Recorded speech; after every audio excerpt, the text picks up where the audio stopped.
आणि म्हणून यामुळे काय झालं, मला जे आवडतं ते मी ऐकतो, मला जे आवडत नाही ते माझे शत्रू होतात, विचार वैविध्य होत नाही,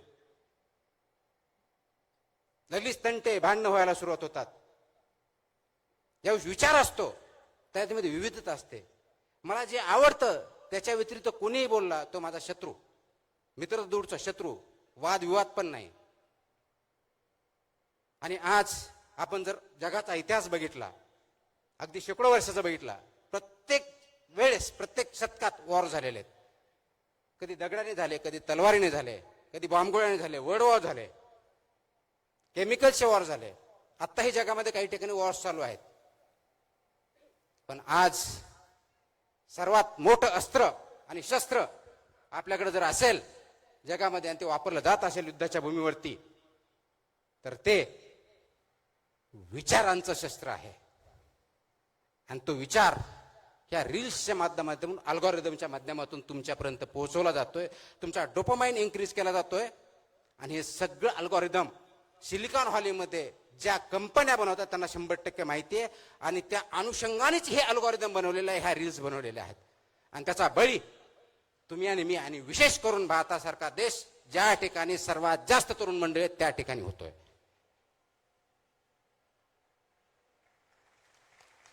आपण गुलामगिरीच्या बद्दल बोलतो, मला स्वातंत्र्य आहे म्हणतो. स्वातंत्र्यामध्ये आपण आहोत, यस. ब्रिटिशांकडून स्वातंत्र्य भेटलं, गुलामगिरीतून स्वातंत्र्य भेटलं. पण तुमचे विचारच जर तुमचे नसतील तर तुम्ही मुक्त आहात का? का एका गुलामगिरीतून जाऊन, फिजिकल कष्टाच्या गुलामगिरीतून जाऊन विचारांच्या गुलामगिरीत तुम्ही आणि मी गुरफटले गेलोत का? याच्यावरती विचार करणं आणि कार्य करण्याची वेळ आलेली आहे. आणि ती आपण स्वतःहून ओढून घेतलेली आहे. त्यावरतीच आपल्याला सर्वांना काम करायचंय, जागं व्हायचंय, जागं करायचंय. आणि म्हणून अल्गोरिदम जे आपल्याला आवडतं तेवढंच न बघता, फक्त माहिती न घेता, फक्त नॉलेज न घेता, इथंच विवेक जागा करायचा आहे, इथंच विवेकवादी विचार करायचा आहे, इथं थोडं थांबायचंय, पॉज घ्यायचा आहे. मी अनेक वेळेस बोलतो, पॉज घ्या. जो प्रवाह चाललाय, रील्स असेल, आपण जीवन चालत असू, घरामध्ये वागत असू, आणि सो कॉल्ड आपण वादविवाद करूचो, वाद होतच नाहीत, खूप मोठ्या प्रमाणात भांडणच होतात. विचारांची देवाणघेवाण होत नाही, फक्त देवाण होते. आपण ऐकतच नाही, फक्त आवाज करतो. ऐकण्याची सवय नाही राहिलेली. का? मला तेच बघायचे, तेच ऐकायचे, तेच करायचे जे मला आवडतं. त्या गुलामगिरीत आपण जर फसलो आहोत तर त्याच्यातून बाहेर येण्यासाठी एकमेव मार्ग ज्ञानाच्या पलीकडे जाऊन, तो मशीन मध्ये नाही आहे, तो अल्गोरिदम मध्ये नाही आहे, तो AI मध्ये नाही आहे, आणि तो म्हणजे फक्त आणि फक्त विवेक हा आहे. आणि ते विवेकाची कास घेणं, कास धरणं आणि त्याच्यावरती चालणं ही अत्यंत महत्वाची गोष्ट आहे. महाराष्ट्र राज्याला खूप मोठा इतिहास आहे. या महाराष्ट्र राज्यामध्ये ज्यावेळेस इतिहासाच्या बाबतीत बोलतो, संत परंपरा लाभलेली आहे, संतांचे विचार लाभलेले आहेत, खूप मोठ्या प्रमाणात समाजसुधारक होऊन गेलेले आहे. जगाला त्यांनी मार्ग दाखवला. महात्मा ज्योतिबा फुले, सावित्रीबाई फुले, शाहू महाराज, छत्रपती शिवाजी महाराज, डॉक्टर बाबासाहेब आंबेडकर, कित्येक नाव आपण घेऊ शकतो. त्यांनी समाजामधल्या वेगवेगळ्या प्रतिष्ठा, चुकीच्या गोष्टी याच्या विरुद्ध काम केलं, विचार मांडले, त्याच्यासाठी शक्य अशक्य प्राय सगळ्या गोष्टी सहन केल्या.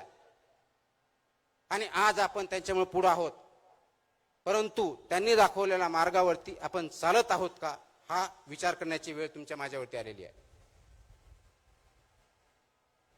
गुलामगिरीचे आसूड हे पुस्तक वाचलं, किंवा डॉक्टर बाबासाहेब आंबेडकरांचे अनाहिलेशन ऑफ कास्ट वाचलं, किंवा शिवाजी महाराजांचं स्वराज्याचं स्वप्न बघितलं, महात्मा गांधींचं अहिंसा सत्य हे प्रिन्सिपल जर बघितले,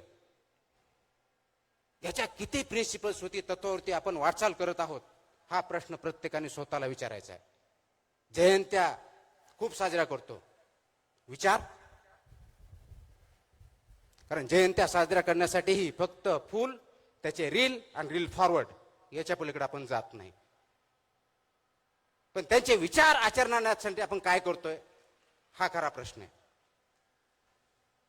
आणि ह्या विवेकवादी होण्यासाठी आपल्याला थोडं थांबावं लागेल. आपला जो फ्लो चाललाय त्याला स्लो करावा लागेल. मलाही अनेक वेळेस असं बोललं जातं, खूप जणांनी बोलतात आणि चांगल्या भावनेतून बोलतात, तुम्ही प्रवाहाच्या विरुद्ध का नेहमी जाता? पाण्यात नदीत राहून मगरीशी वैर घ्यायचं नसतं, हाही मला सल्ला दिला जातो.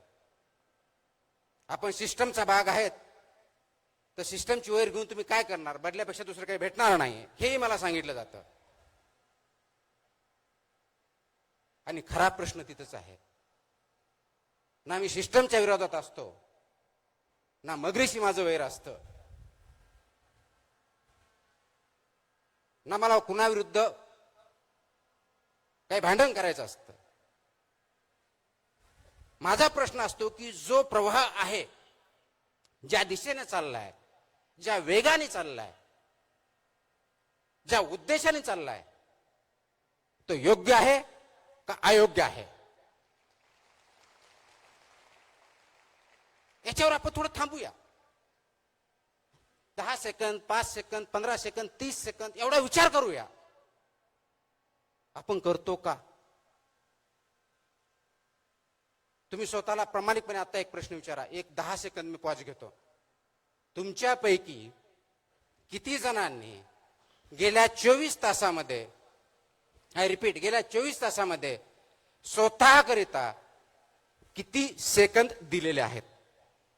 I repeat my question. गेल्या 24 तासामध्ये स्वतःकरिता किती सेकंद दिलेले आहेत? आणि ज्यांनी खरोखर सेकंद दिले असेल त्यांनी मला हात वरती करून दाखव. किती हात आहेत? Not even 1%. Not even 1%. आणि स्वतःसाठी म्हणजे काय? पुढचा प्रश्न, विचार करण्यासाठी. स्वतःसाठी म्हणजे झोपण्यासाठी नव्हे, स्वतःसाठी म्हणजे भांडण्यासाठी नव्हे. आणि विचार कोणता? गेल्या 24 तासामध्ये माझ्यामध्ये, स्वतःमध्ये अशी कोणती वाढ झाली ज्याच्यामुळं मी स्वतःला माणूस म्हणून संबोधू? असा किती जणांनी प्रश्न विचारला? गेल्या 24 तासामध्ये मी असं काय केलं की समाजाला काहीतरी मी कॉन्ट्रीब्यूट केलं, कुणाची तरी मदत केली, कुणाचा तरी प्रॉब्लेम सॉल्व्ह केला, कुणाला तरी आनंदी केलं? का? मी सिनेमाला गेलो, मी बघितलं, मी खेळलो, हा स्वतःसाठीचा वेळ नाहीये. तुम्ही 24 तासामध्ये किती ग्रो झाला, विचाराने असेल, आचरणाने असेल, कॉन्ट्रीब्युशन समाजामध्ये चांगला बदल घडवण्यासाठी असेल, किती जण प्रश्न विचारतात. आणि जर याचं उत्तर नसेल तर त्याचा अर्थ एवढाच आहे, तुम्ही माणूस म्हणून जगत नाहीत, तर प्रवाहामधला एक ओंडका म्हणून जगत आहात. जिकडं वारं जाईल, जिकडं राहिलं त्या ठिकाणी काम करतायत.